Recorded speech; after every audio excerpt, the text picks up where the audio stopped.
Good morning, good morning. How's everybody doing today? You know, I thought about doing this video from my office. I thought, man, you know, I just like doing videos when I'm driving down the road. So I decided to do this, talk to y'all today.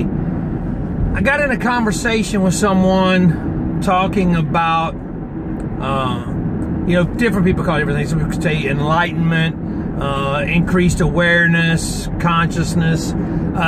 You know, where I grew up down here in the South in Louisiana, we didn't call it that. We didn't really know about that. It was called, like, one of these days that boy gonna open his eyes, you know, or, you know, if it was hard-headed and stubborn, we'd always say, well, one of these days that boy gonna go get his eyes open for him, you know, which means something gonna happen to him that's gonna show him the truth.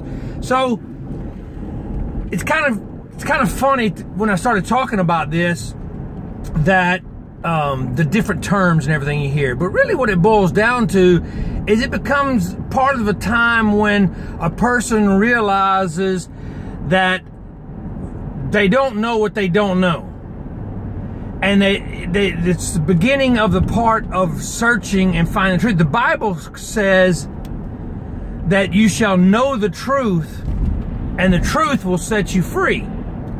Well, I talk about it a lot and saying that word know is the same word that basically means it's to have intercourse with.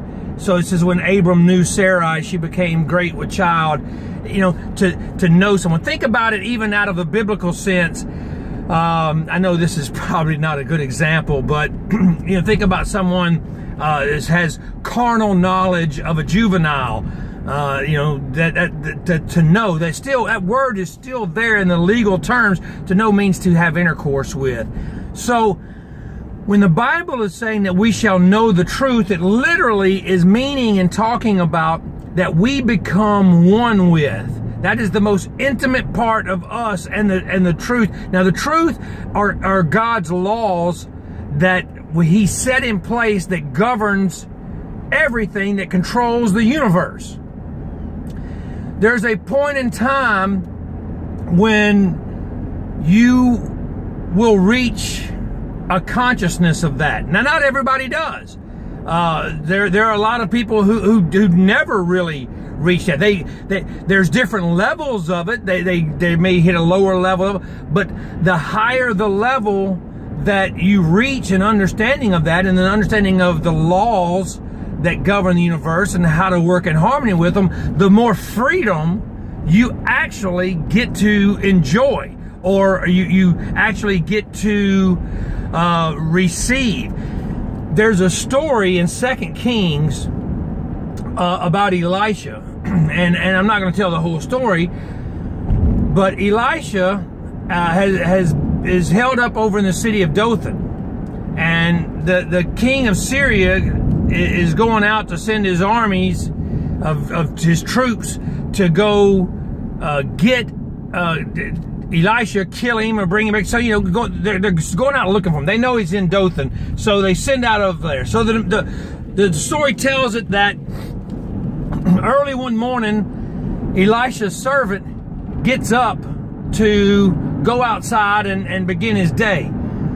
And you know, we know it's just before daylight, and he's going out there and he looks and he can see that the city of Dothan, he's up on the walls and he sees the city of Dothan is surrounded by these troops. So he comes running back inside and he starts waking up Elisha. He goes, Master, get up. You know, you can just picture it. He goes, Elisha, get up, it's time, we got problems. Oh Lord, we got problems. You better get up, hurry up, get outside now. And Elisha, you know, he's waking up trying to get the sleep out of his eyes, and what are you talking about? He goes, come on, you gotta see, we're in trouble. We're gonna die. Elisha said, hey, pump the brakes, dog, just chill out just for a second. So Elisha walks outside, goes up on the walls with the servant. And the servant says, see, master, see, I told you we're going to die. Look at all these people. And Elisha turns to the servant and he looks at him and he says, do not fear. He said, for those who are with us are more than those who are with them. And you got to figure it out. The servant's looking around, he's saying 10, 20, 30, 40, 50, 70, 80, close to 100,000 troops. It's 100,000, 1, 2. He said, what kind of stuff you smoking, Elisha? Those that, what are you telling me? Don't be afraid. Those who are with us are more than those who are with them. There's probably 100,000 people and it's just me and you. Here's where it gets cool. And this is where you talk about increasing your enlightenment, increasing your consciousness and your vision and an awareness of what's around you. Elisha looks to his servant and he tells him, he looks at him and he says, Lord, I pray, open his eyes that he may see. Now, cool thing about this is we understand and know that the servant is not blind.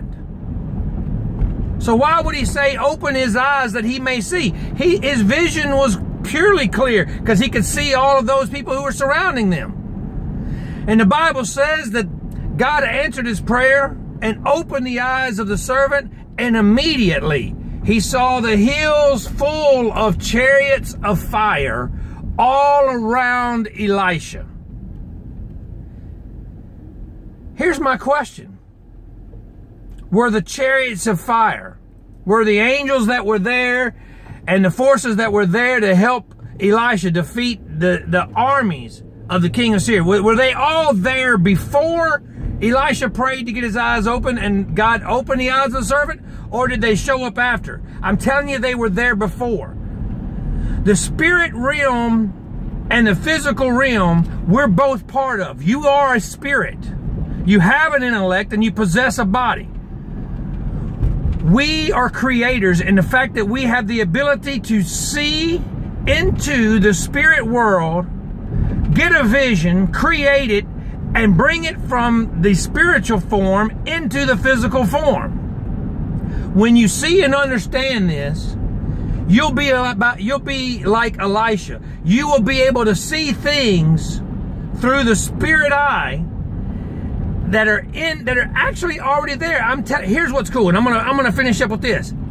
Everything that is in the physical realm has already been manifested, and by the time it reaches the physical realm, it's on its way out back into the spiritual realm.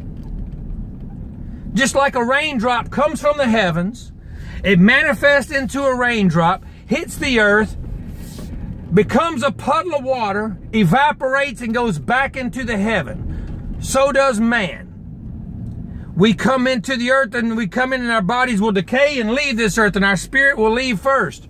So everything that is in the physical realm is in a state of decay and is on its way out. Everything that we see here is in its last state before its return. It starts in the original state as an image or a thought in the mind. That's everything that is unseen is more real than those things that are seen, which is exactly why the Apostle Paul said, for while we look not at those things which are seen, but at the things which are unseen. He said, for the things which are seen are temporary and subject to change, but those things which are unseen are eternal. Think about that. Hey, hope you're having a great day. Get out, do something, get active, get involved, get out and mix and mingle with people.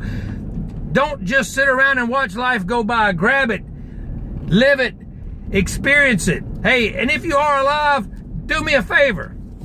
Live on purpose.